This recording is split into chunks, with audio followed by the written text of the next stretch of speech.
Mr. Brooke, why are you standing here in the hall arguing with this young lady? Well, sir, I don't know. Everybody seemed to think I'd broken the rules of the household, so I wanted to talk to you, Mr. Lawrence. Sir, don't you think you're really too strict with the boy? Miss March, I really think that Just a second, Mr. Brooke. Let her go on. You see, I think you have too many rules here. Your grandson so seldom gets out, and he studies so hard.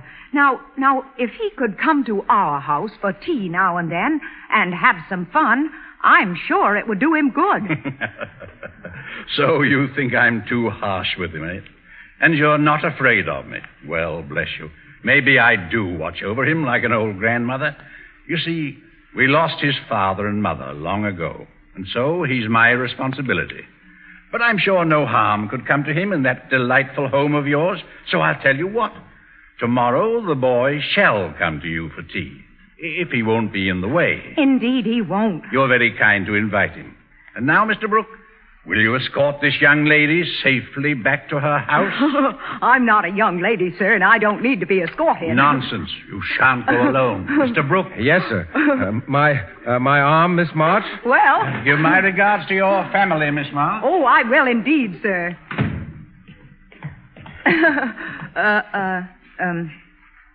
Don't you think it's a little silly escorting me 40 yards across the lawn to my own house? Well, we couldn't let you go alone. I've been running around here since I was a child. Yes, but you're not a child now, miss. That is, hardly. Oh, look out for that ice, Mr. Brooke. Oh, thank you. You're Master Lawrence's tutor, aren't you, sir? Yes, I am. You must be very learned. Well, the more one learns, the more one finds to be learned, Miss March. How true that must be. Miss March, you are the second of the 4 sisters? Yes, I'm Joe. The oldest is Meg. Oh, yes. She's the pretty one with the blonde hair. She's lovely. Meg. Oh, yes. Well, here we are, Mr. Brooke. It was nice of you to... Joe, did you actually... Meg, dear. I'd like you to meet Mr. Brooke, Master Lawrence's tutor. How do you do? Oh, how do you do? I'm charmed. And now I must return. Good day, Miss March, and, Miss March. Good day, Mr. Good day, Brooke. Mr. Brooke, and thank you. Joe, how could you? How could you? Oh, Meg, they were awfully nice to me. Really, Meg. Why, Meg, you're blushing.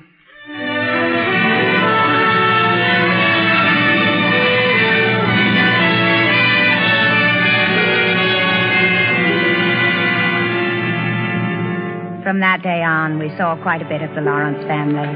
The boy Laurie often came to our house, but I couldn't have foreseen then all that my neighborly visit would lead to. One spring day in the garden with Laurie, I was reading him a story I'd just finished. Go on. The Count stood as one changed to stone, and turning to the bewildered crowd, Ferdinand added, with a mysterious smile upon his lips, "To you, my gallant friends, I can only wish that your wooing may prosper as mine has done, and that you may all win as fair a bride as I have by my masked marriage."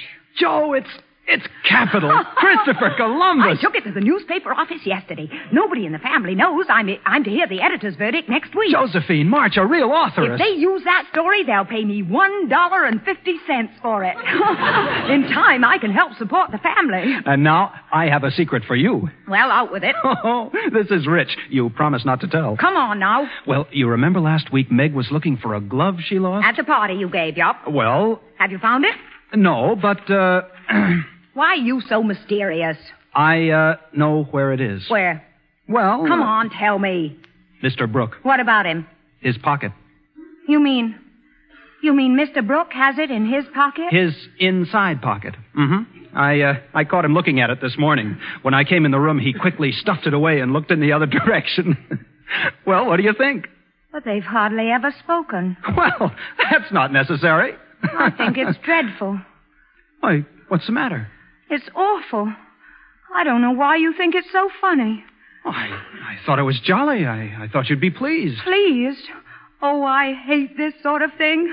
Lover business. I hate it. I thought I was bringing you some plummy news. Don't you see, Laurie?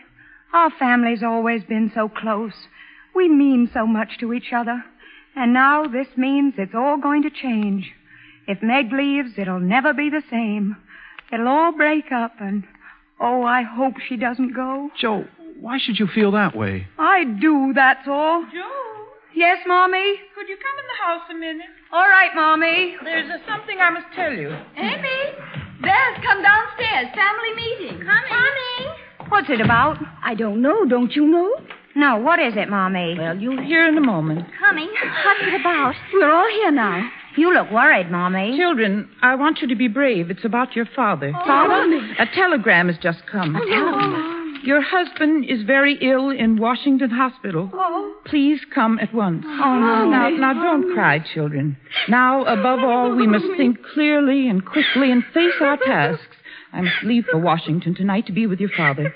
The train goes at 8 o'clock.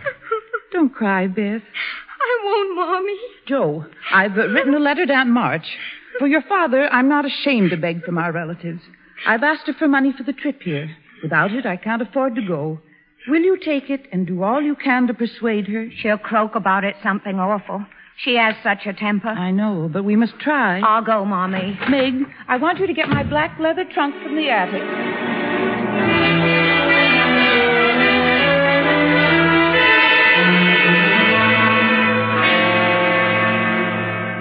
What's this? A trip to Washington? Stuff and nonsense. Aunt March, you must, Oh, please. I always said it was foolishness, your father trotting off to war. Aunt March, I beg you. I told him wars are won by soldiers, not chaplains. Aunt March, listen, please. Now, maybe next time he'll listen to me and not go off, leaving others to look after his family and treat them to trips to Washington. Aunt March, you have no right to put it that way. Father is sick. Silence, girl, and mend your manners. Trip to Washington, I say again, rubbish, stuff and nonsense.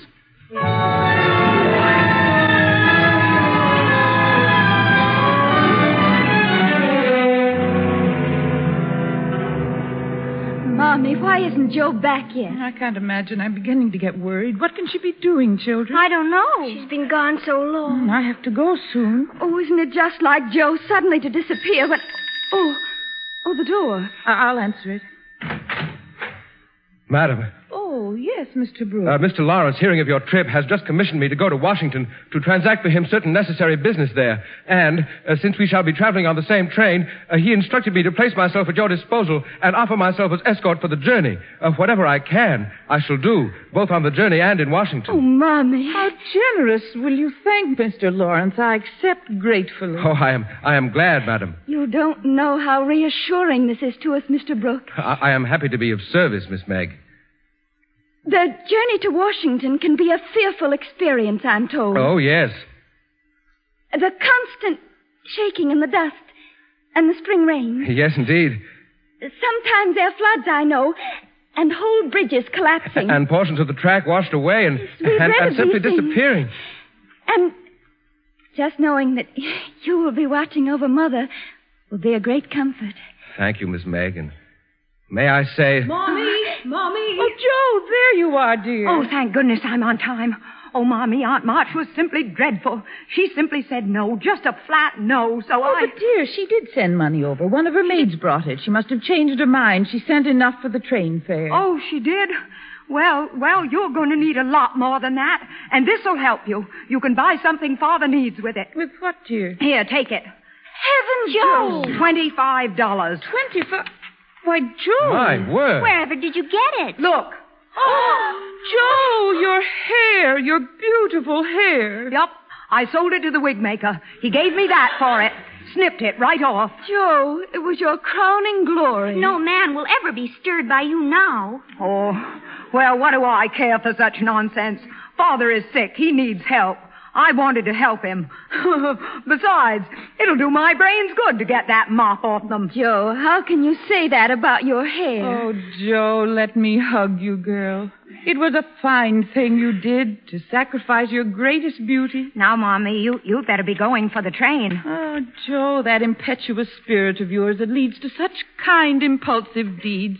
It could also lead to trouble. Watch it when I'm gone, girl. Yes, Mommy. Meg, dear, my womanly Meg, your heart rules your head. See that it doesn't when it shouldn't. I shall, Mommy. Beth, your only fault is fear of what lies before you. Have courage, Beth. I will, Mommy. Amy, we all think so well of you that you sometimes think too well of yourself. Be careful. Yes, Mommy. Now, I must leave you. Be what your father wanted you to be. his little women.